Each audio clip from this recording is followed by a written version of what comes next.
just wanted to add a little video about how to factorize an expression by completing the square. So we have here a quadratic, x squared plus 8x plus 1. Now the way that we normally would factorize a quadratic is that we would look for two numbers that multiply to equal 1 but add to equal 8. Now there's no two numbers that are going to do that, so we must complete our square. Our first step with completing our square is making sure that our coefficient of x squared is equal to 1, which it is in this case, so we can move on to our next step.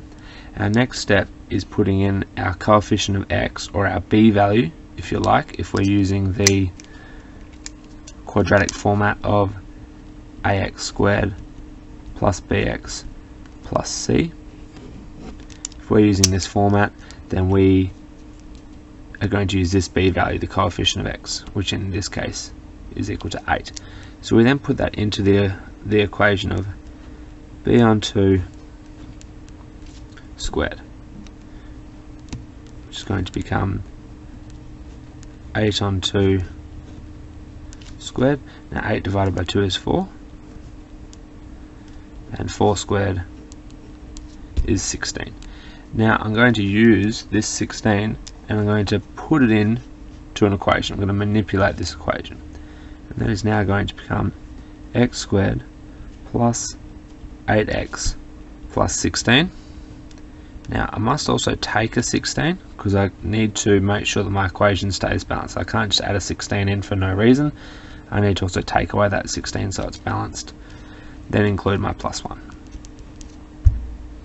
Now I just look at my brackets here and I factorize that how we normally would. Two numbers that multiply to equal 16 but add to equal 8 is positive 4 and positive 4. Now I just need to simplify my part outside my brackets. Negative 16 plus 1 is negative 15.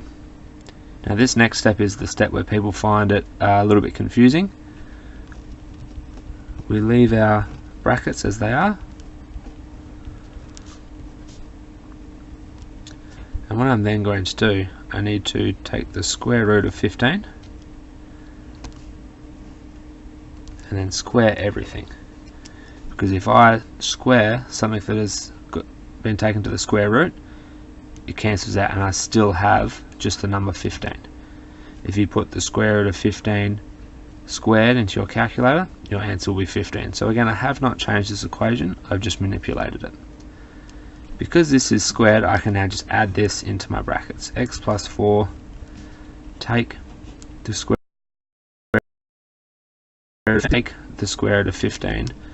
I must then have an x plus 4 plus the square root of 15, because when I would go to multiply out my brackets, negative square root of 15 times by the positive square root of 15 will be take away 15. And again, if you want to try that on your calculator, you'll find that that also works. That is my final answer. That's where we stop.